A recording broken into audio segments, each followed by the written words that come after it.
waan guddoo asbaanii nu eebbisaniin galatoomaa isiniin jenna amilee naa kennaa jammallee.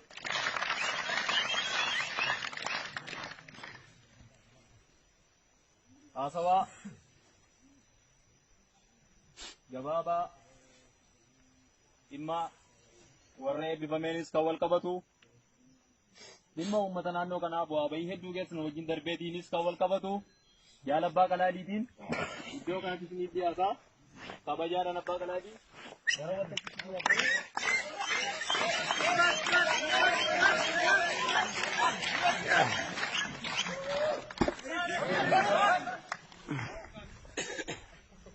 kabajamtoota qondaaltota bilisummaa Oromoo sadarkaa garaagaraa jirtan kabajamtoota miseensa waraana bilisummaa Oromoo kabajamtoota qeerroo qarritti kabajamtoota uummata naannoo kanaaf akkasumas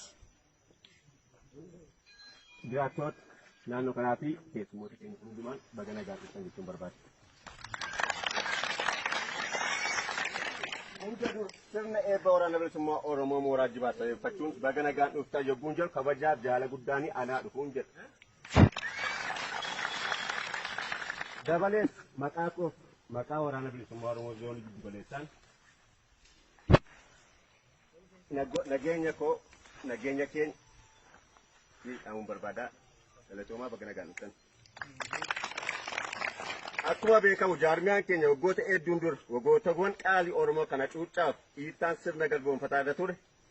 Garbummaa jala ta'anii kaayyoof akeeka seera qulqulluu waboo hanga ammaatti dimokiraasiin addunyaatti hin dorgomuu hin dandeenye. Dhiiga isaanii qulqulluu lolaasuun laphee labata Oromoo keessatti saaffessanii darbanii jiru. Sirna sadarkaa dimokiraasiin waboo yeroo ammaa irra ga'ee jiru qaama biyya bulchuuf jiruuf yaaddoo ammoo uummata keenyaaf gammachuu daangaan uumee jira. Har'a akeekni qabsoo mooraa bilisummaa Oromoo kan jaarmiyaa uummatni Oromoo akka lubbuu isaatti jaallatu wabootiin talgamuun falmaadhaa kan inni jiru fedhiif hawwii namoota muraasa guutuu adeemaa jiru tun taan garbummaa qolee saba isaarraa darbeerraa buusuu gidha. Sabni keenyas akka sabaatti kaayyoof akeeka qabsoo bilisummaa Oromoo irraa barbaadu kaffalee kaayyoof akeeka waboo jalatti qabatamaatti dhiiroon imala qabsoo waraana bilisummaa Oromoo milkeessuu irratti argamu. Carraa kanaan jiraattoota uummata naannoo kanaa argamtan galateeffachuun barbaada. Galanni keessan bilisummaa baraan dheebochaa turtan argadhaa isiniin jechuun barbaada. Adeemsa ijibbaataa haala ulfaataa keessa kuttanii galaana guddisanuuf ta'uudhaan da'oo beelaaf eebuu keenya taatanii gidiraa isin nufaana dhandhamattan sun seenaa qabsoo bilisummaa Oromoo keessatti isin galateeffachiisaa galatoomaa isin jechuun barbaada. Qeerroof qarree bilisummaa Oromoo milkaa'ina guyyaa har'aa kanaaf faayaa humna keessanii waan taataniif galanni isiniif mala. Qeerroon bilisummaa Oromoo wabii handhuura qabsoo bilisummaa Oromoo ta'uu keessan qabatamaatti addunyaatti agarsiisanii jirtu. Dhiiga keessan ijoollummaa qabsoo bilisummaa Oromoo cobsuun gabbachuu mooraa qabsoo bilisummaa Oromoo keessatti geeleen qabaatanii jirtu galatooma. Har'as qabsoon bilisummaa Oromoo galfata isinitti kennaa jirtu. Har'as qabsoon bilisummaa Oromoo galfata guddaa isinitti kennaa jirtu. Amma Oromoof Oromiyaan walummaa bilisummaa ishee gonfatutti ifaajii keessan har'a akkuma kaleessa daran waan barbaachisu qabsoo eegaltan jabeessaa jechuun barbaada. Akkasumas leenjistoota waraana bilisummaa Oromoo qeerroowwan akka xiyyaa balali'an leenjisuun har'a eebbaaf geessisaniitu uummata Oromoo bira oolmaa qabeenya addunyaa kan bituu hin dandeenye tultanii akka jirtan quba qabaadhaa. Seenaanis hojii gootaa isin har'a dalagdan galmee irratti qalama warqeen tarree goototaati. Hayyoota qaqqaalii gidduu lamaanitti katabdee dhalootaaf ol keessa. Mooraan qabsoo bilisummaa Oromoo itichi keessatti isin adda dureedha galanni keessan bilisummaa ta'uunis ni jedha. miseensonni waraana bilisummaa Oromoo mooraa leenjii keessatti argamtan milkaa'ina fayyaa sagantaa kanaa ta'uun jalqabarraa kaasee hanga guyyaa eebba kanaatti shoora isin taphattan daran olaanaadha. Jalqaba baatanii cinatti guyyaa eebba miseensa aaraa kanaan miseensa aaraa waraana bilisummaa Oromoo bareechuuf olii gadi fiiguun haala kan mijeessitan hundi galata seenaa waraana bilisummaa Oromoo irraa qabdu galata argadhaa jechuun barbaada.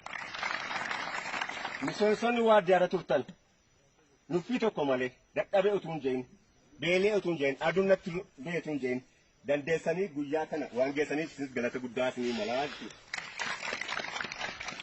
Akkasuma waraanni bilisummaa Oromoo dirqama adda addaa fudhatanii wanta kana miidhagsuuf walii gadi fiigaa turtanis galata argadhaa jechuun barbaada.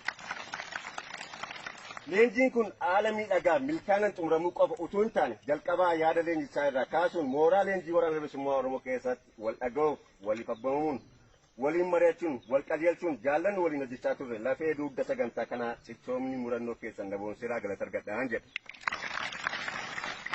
Walumaa galatti eebbifamtoota keessummoota qeerroo bilisummaa Oromoo kan hin jechuu barbaadu uummanni keenya golawwan dachee Oromiyaa keessatti garbummaa xumura gochuuf adeemaa jira. Akka laayyootti kan ilaalamu miti. Uummanni keenya dadhabee beelee dheebodhu utuu hin jedhin nuffii tokko malee galgalaaf ganama waraana isaa akka qaroo ija isaatti kunuunfachuuf faana dhaabbachaa ture ammas irra deebi'ee galata argadhaan jedha. Har'a impaayera Itoophiyaa raafamaa hawaasaaf dinagdee siyaasa amaan butamtee jirti. Sirni abbaa irree kan siyaasni warra abiisni harkatti tortore siyaasa ofii tolfachuuf jecha nagaa guutummaa biyyattii dhorkee gooluutti argama. Waraanni keenya siyaasa tortora ajaan isaa uummata biyyatti goolaa jiru kana hundeen urjifachiisuuf gogsuun fardiidha. Nuti akka jaarmiyaa qeerroof qarree akkasumas uummata qabannee walabummaa bilisummaa Oromoof Oromiyaa mirkaneessuuf malee Itoophiyaa kuufte gangalchuun lubbuu toruuf miti. Har'a WBOn adeemsa ajaa'ibaarra jira. Kana booda humni dandeessa dhaabu hin jiru. Kanaaf uummanni keenyas ta'e qeerroof qarreen bilisummaa Oromoo akkuma kanaan duraa barame waraana isaaf jedhee ganna beelaan boon ammoo dheebuun waadamee isa jiraachisaa jiru kana cina dhaabbachuun ammayyummaadha. Eebbifamtoota har'aaf dhaamsan ama barbaadu kaleessa qeerroo yerootu qeerrummaa keessanii dirqama Oromummaa harka keessan duwwaa amlee guutuun baachaa turtan. Har'a immoo mooraa WBO seentanii ogummaaf gowwummaa argattan dirqama lammummaa amlee guutuun baachuuf irbuu yookaan amaanaa saba ofii fuutanii obsaaf murannoof kutannoon akka galmaan geessan abdii saba keessanii isinirraa qabu akka milkeessan isiniif dhaama. Dhumarratti eebbifamtoota guyyaadhaan baga geessan akkasuma uummati keenya immoo baga gammaddan baga waliin gammannee galatoomaa ulfaadha.